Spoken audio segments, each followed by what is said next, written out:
Let's start with today's themes analysis. आज का सबसे पहला टॉपिक है India Asian ties making steady progress says PM. So basically यहाँ पर प्राइम मिनिस्टर नरेंद्र मोदी ने स्टेट किया कि इंडिया और आसियान की जो रिलेशंस है they are making steady progress despite the prevailing era of uncertainties. Speaking virtually at the ASEAN Indian summit held in Kuala Lumpur, he described ASEAN as a cultural partner of India and announced plans to further strengthen cooperation in the maritime security by 2026। तो maritime security में ज़्यादा focus है इनका। उसके अलावा मोदी ने emphasize किया है कि इंडिया और ASEAN they are comprehensive strategic partners, they have comprehensive strategic partnership that is emerging as a robust foundation for global stability and development. He highlighted the shared values, historical ties, and mutual interest as key elements of this enduring relationship. So, welcoming Timor Leste as the newest ASEAN member, Modi noted that India and ASEAN together represent nearly 1/4 of the world's population. He affirmed that the 21st century in our country, the century of India and ASEAN. Malaysian Prime Minister Anwar Ibrahim echoed this sentiment, saying the partnership is rooted in friendship, trust, and shared interest, underscoring its growing importance in the regional and global context. So, this tie is how is it going to benefit India? Indian context में आप notes बना लीजिएगा कि ये जो भी progress चल रहा है इसमें about the shared values, about the announcement of cooperation in certain sectors, what benefit will India get from this? Next आपका टॉपिक है India EU trade talks intensify, Piyush Goyal to visit Brussels. So union commerce and industry minister Piyush Goyal will visit Brussels on October 27 to 28 for high-level discussions with the European Union leaders to advise negotiations on the India-EU Free Trade Agreement, जिसे short form में FTA भी कहते हैं. His visit aims to provide strategic direction and political momentum to talks which are at the crucial stage. Simultaneously, a delegation from the European Parliament Trade Committee will visit New Delhi from October 27 to 29 to strengthen the mutual understanding and enhance the bilateral trade cooperation. So, the discussion will cover the key aspects such as the market access, non-tariff measures, and regulatory cooperation. Goyal is scheduled to meet Maros Sefcovic, Executive Vice President, and European Commissioner for Trade to review the progress made so far and identify the areas needing further alignment.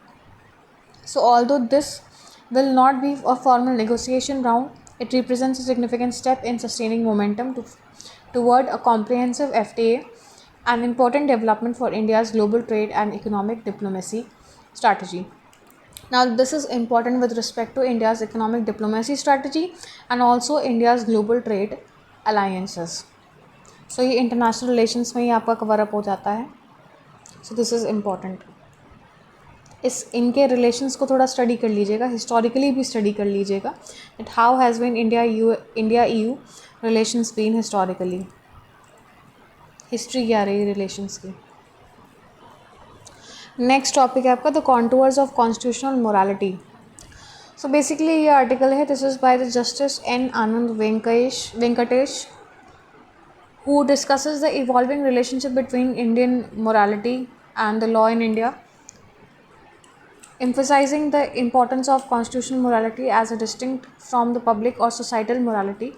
Drawing from the Dr. B.R. Ambedkar's Constituent Assembly debates, the author highlights constitutional morality as the adherence to the principles enshrined in the Constitution, where justice, liberty, equality, and fraternity over the transient popular opinion. He references key Supreme Court judgments such as the Navtej Johar, Sabrimala, and Manoj Narula, which reinforce constitutional morality as a guiding force in protecting the individual rights and upholding the rule of law. So, the article warns against conflicting constitutional morality with majoritarian moral values and urges continuous cultivation of this principle among the citizens, lawmakers, and judges. So, Justice Venkatesh concludes that democracy in India must rest on the constitutional morality ensuring governance and judicial decisions align with the constitutional ideals rather than arbitrary or populist impulses. सो यहाँ पर जो है basically आपका एक normal जो morality होती है, evolving relationship between morality and जो कॉन्स्टिट्यूशनल मोरालिटी, उनके बीच का डिफरेंस बताया इन्होंने कि where there is a difference and why India should stand with more constitutional morality, मतलब क्यों इंडिया को ज़्यादातर कॉन्स्टिट्यूशनल मोरालिटी पर रिलाई करना चाहिए. इस पर पूरा ये टॉपिक है, आपका एडिटोरियल है. नेक्स्ट टॉपिक है आपको winding up the clock of India Nepal economic ties. So basically ये आर्टिकल डिस्कस करता है about the evolving economic relationship between India and Nepal, particularly after signing the revised India-Nepal Treaty of the Transit in October 2023. The agreement marks a significant step in deepening the bilateral trade by granting Nepal access to India's inland waterways and ports, enhancing the regional connectivity and integrating supply chain. It also reflects India's neighborhood first policy and Nepal's efforts to diversify trade routes and reduce the dependency on a single transit system. However, the article highlights persistent challenges such as the trade imbalances, logistical insufficiencies, and also inefficiencies, and there are regulatory barriers also that hinder the Nepal's export competitiveness. The authors emphasize that for sustainable growth, both nations must strengthen the cross-border infrastructure, harmonize trade procedures, and encourage the private sector participation. The treaty's success will depend on how effectively both the sides address structural constraints and ensure that the partnership promotes mutual economic resilience and regional stability. Next topic है आपको why has IUCN red flag the Western Ghats. So ये एक important fact है कि IUCN ने जो world heritage site है उसमें आउटलुक 4 में एक रिपोर्ट रिलीज़ की है earlier this month. This attributes 4 threats to the loss of habitats and species in the South Asia. सबसे पहला क्लाइमेट चेंज बताया है, टूरिज्म एक्टिविटीज़ बताई है, and invasive alien species and roads, इनको एक थ्रेट बताया है. तो उसी में इन्होंने वेस्टर्न घाट्स को एक रेड फ्लैग किया है. क्यों किया है, ये एक कंसर्न है. सो बेसिकली IUCN ने, जैसे कि मैंने आपको बताया, कि कंसर्न रेज किया है with respect to the conservation status of Western Ghats. This is a UNESCO World Heritage Site and one of the world's most 8 hottest biodiversity spots. The IUCN's 2024 World Heritage Outlook downgraded its status from the good with some concerns to significant concern, citing increasing threats from the deforestation, mining, urbanization, infrastructure projects and agricultural expansion. So उसके अलावा India's conservation efforts, including the establishment of protected areas, Kasturi Rangan Committee recommendations remains limited. So the report emphasizes that unsustainable development and weak governance continue to endanger endemic species and fragile ecosystem. Experts call for stronger enforcement of environmental laws, better coordination among the states, and community-based conservation approaches. ये article basically underscore करता है about the safeguarding of Western Ghats which is vital for India's ecological balance, climate resilience and sustainable development goals. Next topic है आपका what is the problem faced by paddy farmers in the Tamil Nadu. ये discuss करता है about the severe distress among the farmers in the Kaveri delta. Kaveri delta को map basis पे अच्छे से study कर लीजिएगा. Due to the delayed procurement and poor management by the Tamil Nadu Civil Supplies Corporation, despite a bumper harvest in 2024, farmers are struggling to sell their produce as the procurement centers opened late and were inadequately equipped to handle large volumes. उसके अलावा जो heavy monsoon rains रहे हैं उन्होंने further damage किया है stored paddy को. While उसके अलावा जो डिलेड पेमेंट्स हैं एंड लॉजिस्टिकल बॉटलनेक्स है, this has worsen their plight.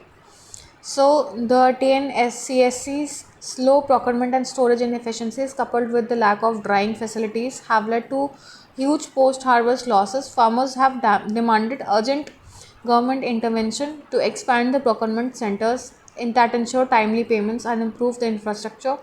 The issue underscores the broader challenges of agricultural planning, climate vulnerability, and bureaucratic inefficiency in the Tamil Nadu's agrarian economy, which is threatening the livelihood of thousands dependent on paddy cultivation in the fertile Kaveri Delta. So, this is the last topic of the day, hands off approach. Scientists are the best judges of excellence in science. Basically ये discuss करता है about the governments announcement of 2024 राष्ट्रीय विज्ञान पुरस्कार awards which is recognizing 24 scientists and one team for excellence in science across the 4 categories. सबसे पहला विज्ञान रत्न, विज्ञान श्री, विज्ञान युवा शांति and स्वरूप भटनागर and विज्ञान team awards. These honors are lifetime achievement awards distinguishing the contributors young scientists under 45 and team innovations respectively.